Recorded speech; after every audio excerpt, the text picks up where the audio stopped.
Hey y'all, today's video is spoiler free, so come along and let me let you know if you should see Presents based on my viewing of it. Got me? I don't think I've ever had such a roller coaster experience with a movie before. I started off expecting trash, then thought this isn't that bad, then thought is this even horror, then thought this is so slow, then thought this is ridiculous, and then was like, okay, is this decent? And by the end I decided, well, we'll get to whether I decided if it's horror or not in a bit. Hey, baby. You want to say hi? Okay. Everyone, special guest from your favorite little guest star, Little. What you doing? You say hi? Your little heart's beating so fast. Anyways, this movie is definitely going to be a polarizing one. It's sitting at 87% on Rotten Tomatoes tomato meter, which is made up of their legit critics, while the audience score, the popcorn meter, is a middling 54%. So swamp, swamp, swamp, swamp. Big discrepancy there. On Letterboxd, it's holding steady at a 3.1. The budget for Presents was $2 million, most of which must have gone to Lucy Liu's paycheck, because there aren't a lot of effects or anything. A few objects flow off the shelves here and there, but that's really about it. The movie is mostly filmed in this one house. Actually, it's only filmed in this one house with 4 to 6 actors at a time tops. So where the budget went is a mystery to me. I don't know, $2 million would change my life forever. And then some are like, yeah, that movie cost $2 million. I don't get it, man. Another fun fact, this was reportedly shot under 2 weeks. And based on some of the acting, you'll probably be like, you'll probably be like, yeah, that was definitely filmed in 2 weeks.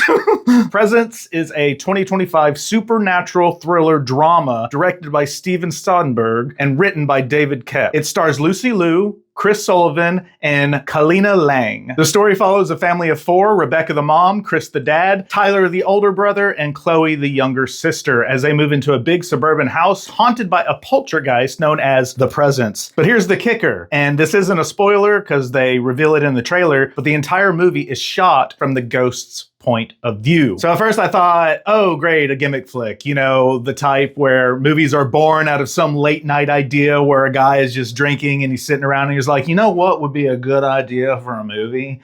The ghost's point of view, man. But then that's it. So they have to write a whole movie around that. Kind of had that feel to it. But it also reminded me of the zombie POV movie we talked about a couple months ago, Mads. You guys know I was a real big fan of that one. I thought it was really cool, really unique. The difference in this one is Mads was filmed in a continuous shot. This one is filmed using long takes with occasional cuts. So when I went to see it, you know, I had low expectations. I almost thought I was going to walk out of the theater actually before even seeing it, just because of some of the reviews and some of the backlash I've seen online, which is why I was definitely surprised when I watched the movie. And that's again why I think it's so important for you yourself, the viewer, no matter who you're listening to, always still kind of, you know, judge it for yourself, watch the movie for yourself. So let's talk about whether this is a true horror movie or not. Well, was Silence of the Lambs? Was Tucker and Dale versus Evil? Was Beetlejuice? Horror is a broad genre, and there's a ghost in this movie, and it interacts with the family. Again, no spoilers, but it might be responsible for a couple deaths. That's horror enough for me. The marketing though, total BS. They hyped it up to be really eerie, really chilling, and it is not scary at all. Which is why for the first time ever, I'll just give you my Scaredy Cal score right now. For this movie, 0 Scaredy Cows. Not scary in the slightest. But how are the plot and characters? Surprisingly,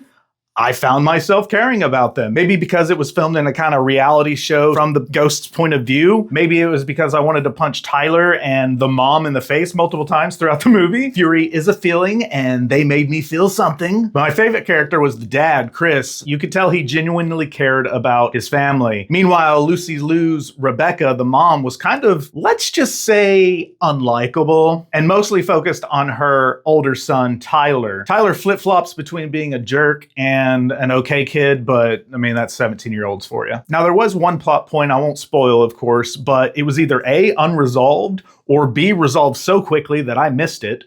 So I'm gonna go with A, and that's kind of always frustrating when you're like, I really wish I knew what that whole part of the movie was about. Overall, way better than I expected, but still not something I'd probably ever watch again. The real value of this one, y'all, is it's real mid. I was expecting to walk out of the theater before I went and saw it, and I ended up staying till the end and enjoying myself to some degree.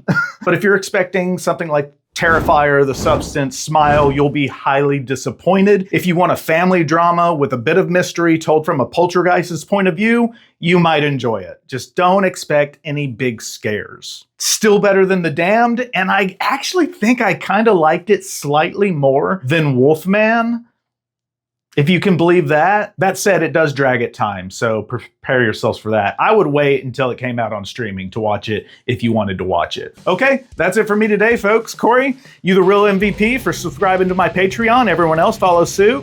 I thank you all. Like, share, subscribe. See me next time, because I can't see you. Peace.